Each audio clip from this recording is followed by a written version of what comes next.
Mga pagbabago na ginawa ni Josiah. Ika-23 Kabanata. Pagkatapos, ipinatawag ni Haring Josiah ang lahat ng tagapamahala ng Huda at Jerusalem. Pumunta siya sa templo ng Panginoon, kasama ang lahat ng mamamayan ng Huda at Jerusalem, mula sa pinakatanyag hanggang sa pinakamababa. Sumama rin ang mga pari at mga propeta.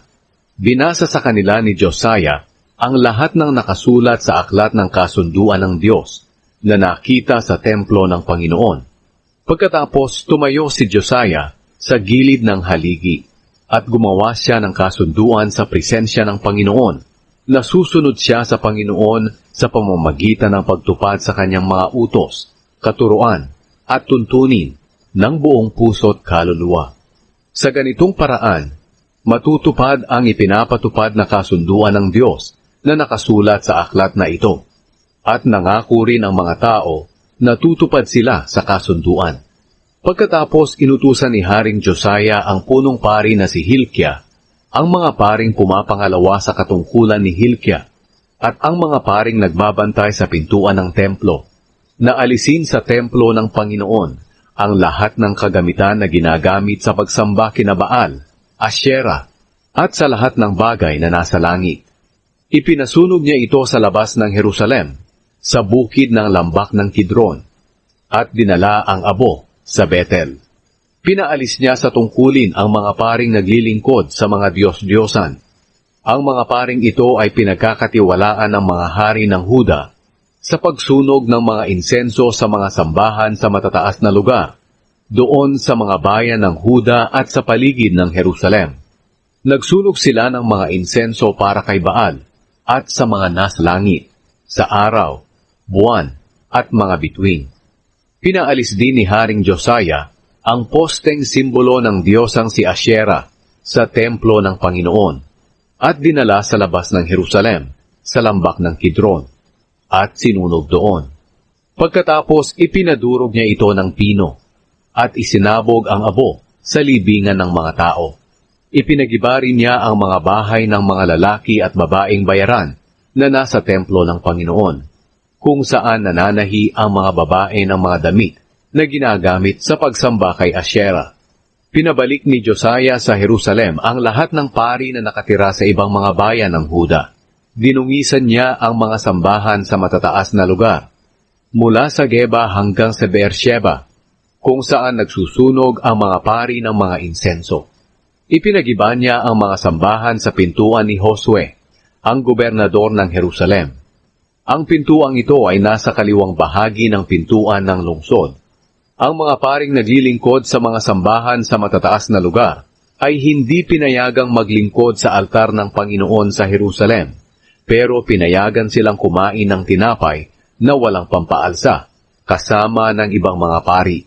Ipinagiba rin ni Josiah ang altar ng Tophet sa lambak ng Ben-Hinnom, para walang sino mang maghahandog ng mga anak nila sa pamamagitan ng apoy para kay Molek.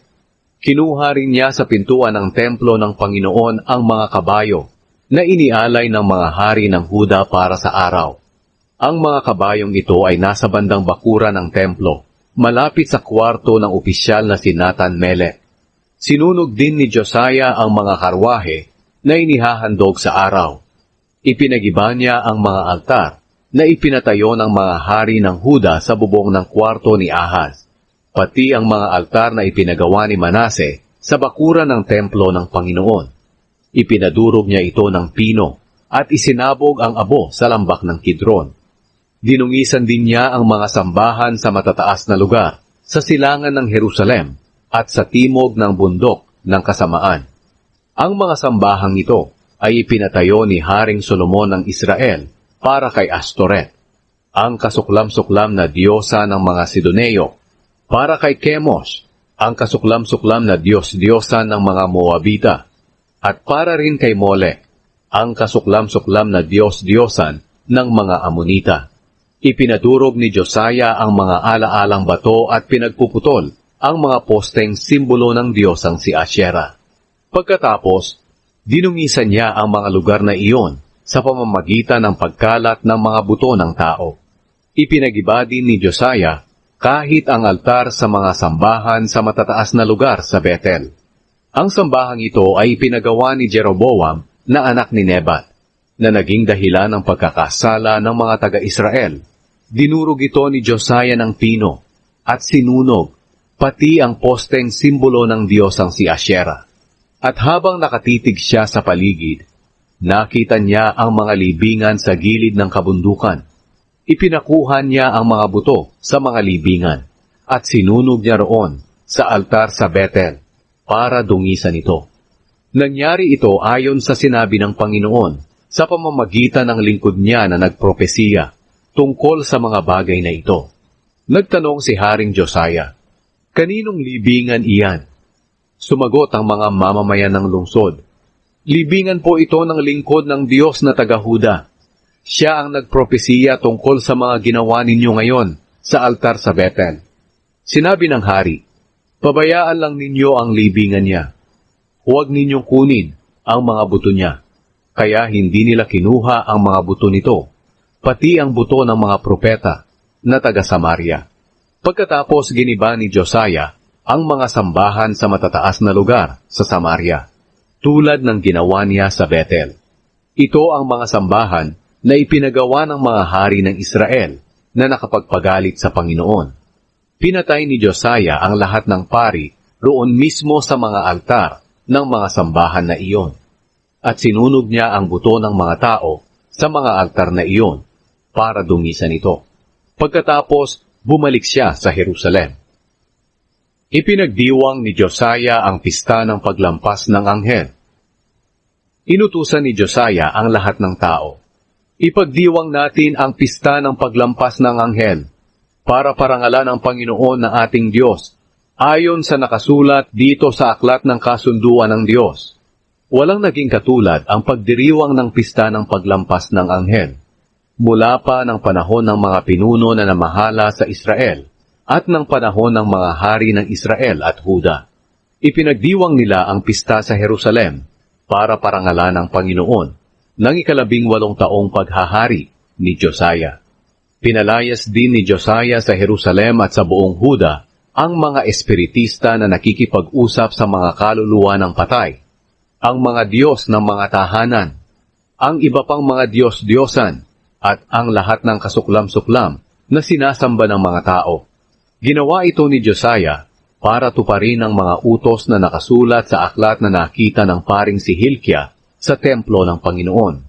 Wala pang naging hari na katulad ni Josiah, na sumunod sa Panginoon ng buong puso, buong kaluluwa, at ng buong lakas. Tinupad niya ang lahat ng kautusan ni Moises, at wala ni isa man ang katulad niyang manungkulan kahit ang mga sumunod sa kaniya. Pero kahit tinupad pa niya itong lahat, hindi pa rin nawala ang galit ng Panginoon sa Huda, dahil sa lahat ng ginawa ni Manase na nakapagpagalit sa kanya. Kaya sinabi ng Panginoon, "Palalayasin ko sa aking harapan ang Huda, katulad ng ginawa ko sa Israel. At itatakwil ko ang Jerusalem, ang lungsod na aking pinili, at ang templong ito na sinabi kong dito ako pararangalan." Ang katapusan ng paghahari ni Josiah. Ang iba pang salaysay tungkol sa paghahari ni Josiah at lahat ng ginawa niya ay nakasulat sa aklat ng kasaysayan ng mga hari ng Huda. Nang naghahari pa si Josiah, si Paraon Neco na hari ng Ehipto ay pumunta sa ilog ng Euphrates para tulungan ang hari ng Assyria. Umalis si Haring Josiah at ang mga sundalo niya para makipaglaban kay Neco. Pero pinatay siya ni Neco nang magkita sila sa Megiddo. Isinakay ng kanyang lingkod ang bangkay niya sa karwahe at dinala pabalik sa Jerusalem at inilibing sa sarili niyang libingan. At ang anak niyang si Jehoahaz ang ipinalit na hari ng mga mamamayan ng Huda sa pamamagitan ng pagpapahid sa kanya ng langis. Ang paghahari ni Jehoahaz sa Huda. Si Jehoahaz ay 23 taong gulang nang maging hari. Sa Jerusalem siya tumira, at naghari siya roon sa loob ng 3 buwan. Ang ina niya ay si Hamutal na taga-Libna at anak ni Jeremias. Masama ang ginawa niya sa paningin ng Panginoon, katulad ng ginawa ng mga ninuno niya. Ibinilanggo niya si Paraon Neco sa Ribla, na sakop ng lupain ng Hamat, para hindi siya maghari sa Jerusalem. Pinagbayad ni Neco ang Huda ng 3,500 kilong pilak at 35 kilong ginto bilang buwis. Si Eliakim na isa pang anak ni Josiah ang ipinalit na hari ni Neco. Pinalitan ni Neco ang pangalan ni Eliakim na Jehoiakim. Si Jehoahaz naman ay dinala ni Neco sa Ehipto at doon ito namatay. Pinagbayad ng buwis ni Haring Jehoiakim ang mga taga-Huda ayon sa kayamanan nila, para ipambayad sa buwis na hinihingi ni Paraon Neco. Ang paghahari ni Jehoiakim sa Huda. Si Jehoiakim ay 25 taong gulang nang maging hari. Sa Jerusalem siya tumira, at naghari siya roon sa loob ng 11 taon. Ang ina niya ay si Zebida na taga-Ruma at anak ni Pedaya. Masama ang ginawa niya sa paningin ng Panginoon, katulad ng ginawa ng mga ninuno niya.